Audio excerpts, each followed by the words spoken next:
Good morning विद्यार्थी मित्रों। धोरण 10 विषय विज्ञान।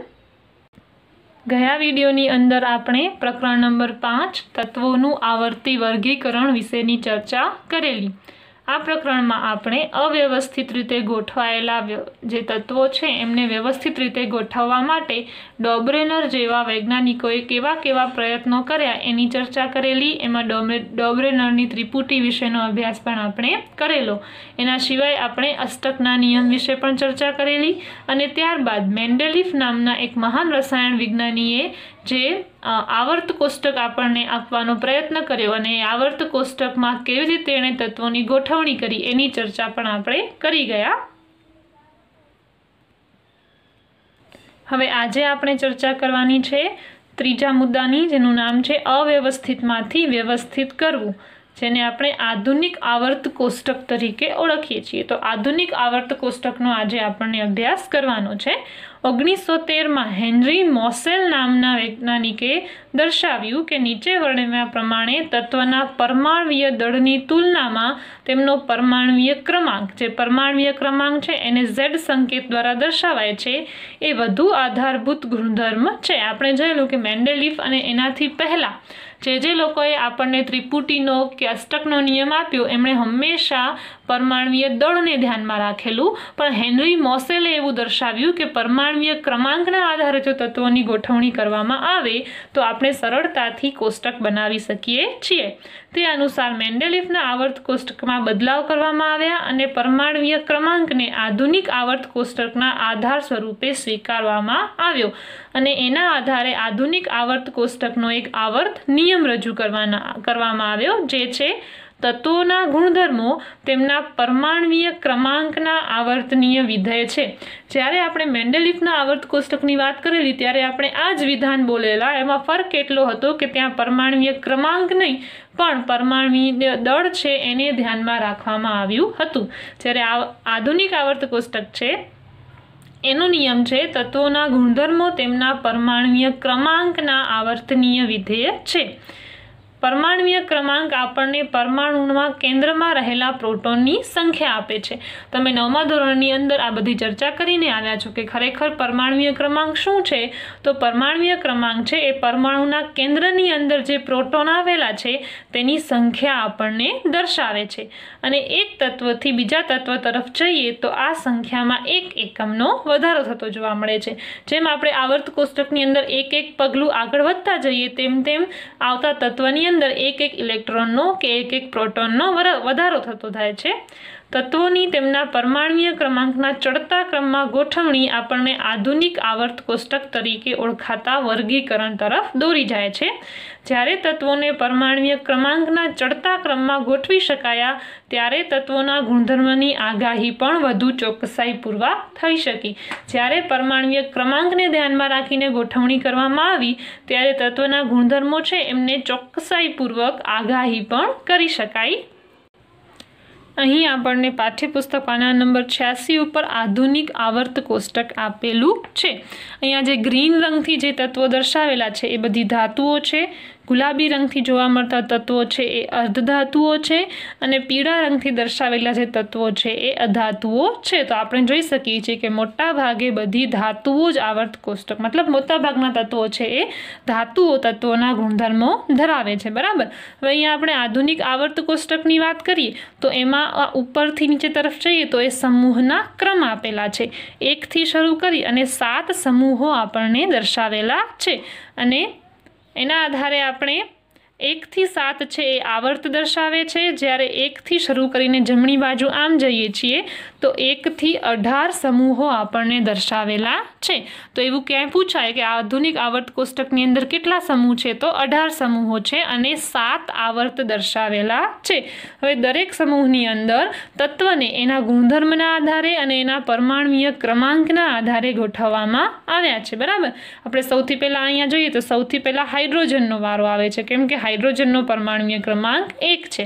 पछी छे 2 number helium, 3 number lithium, 4 number पर બેરેલિયમ 5 નંબર પર, boron, carbon, nitrogen, oxygen, fluorine, neon, આમ 1 થી શરૂ કરી અને 118 તત્વોને તેમના પરમાણ્વીય ક્રમાંકના ચડતા ક્રમમાં ગોઠવી અને ચોક્કસ સમૂહ અને ચોક્કસ આવર્તની અંદર ગોઠવવામાં આવ્યા છે. બરાબર. આપણે જોઈ શકીએ છીએ તેમ આધુનિક આવર્ત કોષ્ટકમાં મેન્ડેલિફની ત્રણેય મર્યાદામાં સુધારો કરવામાં આવ્યો છે.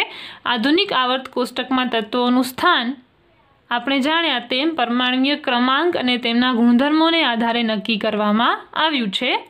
તે જાણ્યા બાદ આપણે હાઇડ્રોજનની વિસંગત સ્થાનની ચર્ચા કરીશું. આપણે કોષ્ટકમાં જોયું કે હાઇડ્રોજનને સૌથી અલગ મૂકવામાં આવ્યો છે. શા માટે?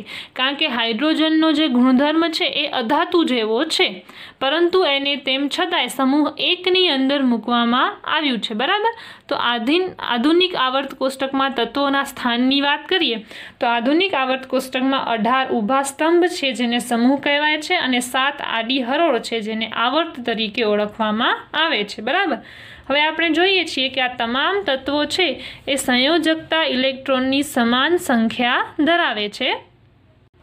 સૌથી પહેલાં આપણે પ્રવૃત્તિ 5.4માં જોઈએ તો આધુનિક આવર્ત કોષ્ટકમાં સમૂહ 1ની વાત કરીએ તો સમૂહ 1ના જે તત્વો છે જેમ કે હાઇડ્રોજન છે, લિથિયમ છે, બરાબર, એમની ઇલેક્ટ્રોન રચનાનું જ્યારે આપણે ધ્યાનપૂર્વક અભ્યાસ કરીશું ત્યારે આપણે કહી શકીશું કે એક જ સમૂહમાં આવેલા તત્વો છે એમના સંયોજકતા ઇલેક્ટ્રોનની સમાન સંખ્યા છે. હવે સંયોજકતા ઇલેક્ટ્રોન એટલે શું? આપણે જાણીએ છીએ કે બાહ્યતમ કક્ષામાં રહેલા ઇલેક્ટ્રોન. તો કોઈ પણ એક સમૂહને આપણે લઈએ તો તેની બધા જ તત્વો છે તેના બાહ્યતમ કક્ષામાં સરખી સંખ્યામાં ઇલેક્ટ્રોન આવેલા છે. તેવી જ રીતે કોઈ એક જ સમૂહમાં રહેલા તત્વોના સંયોજકતા ઇલેક્ટ્રોનની સંખ્યા સમાન હોય છે.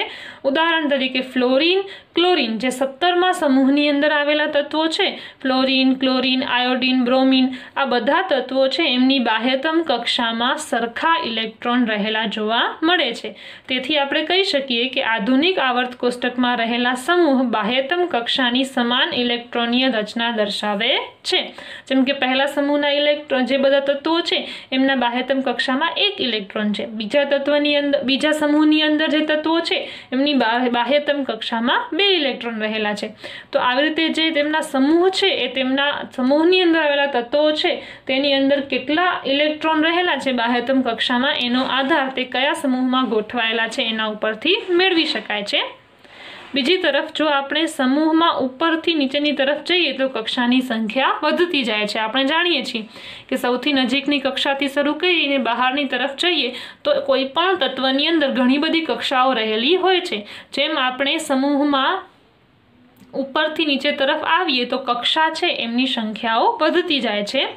હાઇડ્રોજનના સ્થાનની વાત આવે ત્યારે અનિશ્ચિતતા ઉદ્ભવે છે કારણ કે તેને પ્રથમ આવર્તના સમૂહ 1માં પણ મૂકી શકાય અને સમૂહ 17માં પણ રાખી શકાય. શા માટે?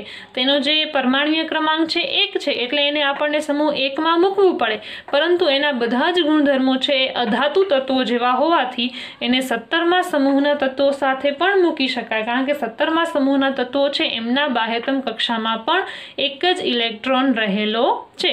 અહીંયા આપણને પ્રવૃત્તિ 5.5 પણ આપેલી છે જેમાં કહ્યું છે કે આધુનિક આવર્ત કોષ્ટક જોઈએ તો ખ્યાલ આવશે કે લિથિયમ, બેરિયમ, બોરોન, કાર્બનના જે સમૂહ છે જે બીજા આવર્તના તત્વો છે તેમની ઇલેક્ટ્રોનીય રચનાનો આપણે અભ્યાસ કરીએ તો તેમાં પણ સંયોજકતા ઇલેક્ટ્રોનનો અભ્યાસ કરવાથી આપણે જોઈએ તો બીજા આવર્તના આ તત્વો છે એ સમાન સંખ્યામાં ઇલેક્ટ્રોન રચના ધરાવતા નથી. પહેલા આપણે સમૂહની વાત કરી તો સમૂહની અંદર રહેલા તત્વો છે એમની ઇલેક્ટ્રોન રચના સમાન હોય છે, પરંતુ આવર્તની અંદર ગોઠવાયેલા તત્વો છે એમની ઇલેક્ટ્રોન રચના સમાન નથી, પણ તેઓની કક્ષાઓ છે એમની સંખ્યા સમાન છે. હવે કક્ષાઓનો અભ્યાસ તમે ધોરણ 9ની અંદર કર્યો છે કે સૌથી પહેલા છે સૌથી પ્રથમ કક્ષા છે એને L, પછીની કક્ષાને M, એમ કક્ષાઓને ચોક્કસ આલ્ફાબેટના આધારે નંબર્સ આપેલા છે. બરાબર. તો જેમાં આપણે વાત કરી કે સમૂહ છે એમાં બાહ્યતમ કક્ષાના ઇલેક્ટ્રોનની સંખ્યા સરખી છે, તો આવર્તની અંદર શું છે? તો આવર્તમાં શું સમાનતા છે? તો આવર્તની અંદર રહેલા જે પણ તત્વો છે એમની કક્ષાની સંખ્યા એટલે કે બધામાં એક જ કક્ષા આવેલી છે કે બધામાં 2 જ કક્ષા આવેલી છે. આવર્તમાં ડાબીથી જમણી તરફ જઈએ તો પરમાણ્વીય ક્રમાંકમાં 1 એકમનો વધારો થાય છે અને સંયોજકતા કક્ષાના ઇલેક્ટ્રોનમાં પણ 1 એકમનો વધારો થાય છે. આપણે કહી શકીએ કે સમાન સંખ્યામાં ભરાયેલી કક્ષા ધરાવતા જુદા જુદા તત્વોના પરમાણુઓ એક જ આવર્તમાં મૂકવામાં આવે છે. કક્ષાઓ બધામાં સમાન હોય અને ઇલેક્ટ્રોનની સંખ્યા જુદી જુદી હોય એવા તત્વોને એક આવર્તની અંદર મૂકવામાં આવે છે. Sodium, magnesium, aluminium, silicon, phosphorus, sulphur, chlorine અને આર્ગોન એ આધુનિક આવર્ત કોષ્ટકના ત્રીજા આવર્તમાં રહેલા છે. તેથી આ તત્વના પરમાણુઓના ઇલેક્ટ્રોન છે એમની કક્ષા K, L અને M એમ 3 કક્ષાઓ આવેલી હશે. આ તત્વોની ઇલેક્ટ્રોન રચના લખીએ અને ઉપરોક્ત વિધાનની ચકાસણી કરીએ તો આપણે જોઈ શકશું કે આ બધા જ તત્વો છે એમની પાસે 3 કક્ષાઓ છે અને ત્રણેય કક્ષાઓમાં ઇલેક્ટ્રોન આવેલા છે. જુદી જુદી કક્ષાઓમાં ઇલેક્ટ્રોન કેવી રીતે ભરાય છે તેના આધારે આવર્તમાં તત્વોની સંખ્યા સમજાવી શકીએ છીએ. આ પછીના ધોરણમાં આ વિષયનો વિસ્તૃત અભ્યાસ કરવાનો આવશે.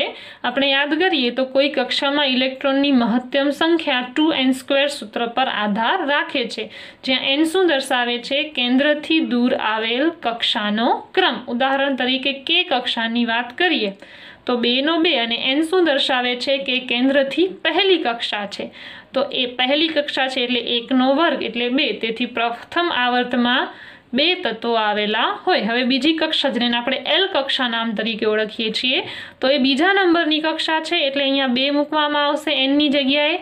2² 4 અને 4 દુ 8. તેથી બીજી કક્ષા છે એના આવર્તમાં 8 તત્વો આવેલા હોય છે.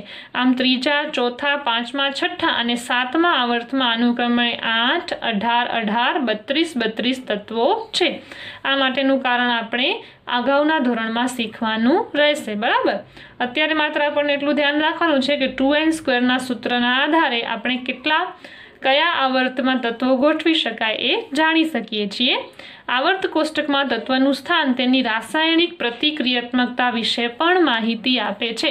રાસાયણિક પ્રતિક્રિયાત્મકતા એટલે શું? કે કોઈ પણ રસાયણ છે, કોઈ પણ તત્વ છે એ અન્ય તત્વ સાથે કેટલા ઝડપથી કે કેટલું ધીમેથી કાર્ય કરે છે તેને તેની પ્રતિક્રિયાત્મકતા તરીકે ઓળખવામાં આવે છે. સંયોજકતા ઇલેક્ટ્રોન તત્વો દ્વારા બનતા બંધના પ્રકાર અને સંખ્યા નક્કી કરે છે. 9મા ધોરણમાં આપણે શીખ્યા છીએ સંયોજકતા ઇલેક્ટ્રોન એટલે કે બાહ્યતમ કક્ષામાં રહેલા જે ઇલેક્ટ્રોન છે એના દ્વારા કોઈ પણ તત્વ કેવા પ્રકારનો બંધ બનાવશે, સહજ સંયોજક બનાવશે કે આયનીય બંધ બનાવશે એનો અભ્યાસ આપણે કર્યો છે. બરાબર. તો અત્યારે આપણે મેન્ડેલિફના આવર્ત કોષ્ટક પછી આધુનિક આવર્ત કોષ્ટકમાં તત્વની ગોઠવણી કેવી રીતે કરવામાં આવે છે, આવર્ત અને સમૂહમાં ગોઠવાયેલા તત્વોની અંદર શું સમાનતા રહેલી છે એનો અભ્યાસ કર્યો. આના પછીનો જે મુદ્દો છે આધુનિક આવર્ત કોષ્ટકમાં વલણ, એ મુદ્દો પરીક્ષાલક્ષી નથી એટલે કે એના આધારે પ્રશ્નો પરીક્ષાની અંદર પૂછવામાં આવશે નહીં. એટલે આપણે આ મુદ્દાની ચર્ચા કરવાની રહેતી નથી. તેથી આપણો પ્રકરણ નંબર 5 જે છે તત્વોનું આવર્તી વર્ગીકરણ એ અહીં પૂરું થાય છે. અત્યાર સુધી આપણે જે ભણ્યા એની અંદર કંઈ ન સમજાયું હોય અથવા હોમવર્કની અંદર મળેલા પ્રશ્નો છે એના જવાબો મળ્યા ન હોય કે સમજાયા ન હોય તો મને પૂછી લેવું. આવતા વિડીયોથી આપણે એક નવા પ્રકરણની શરૂઆત કરીશું. Thank you.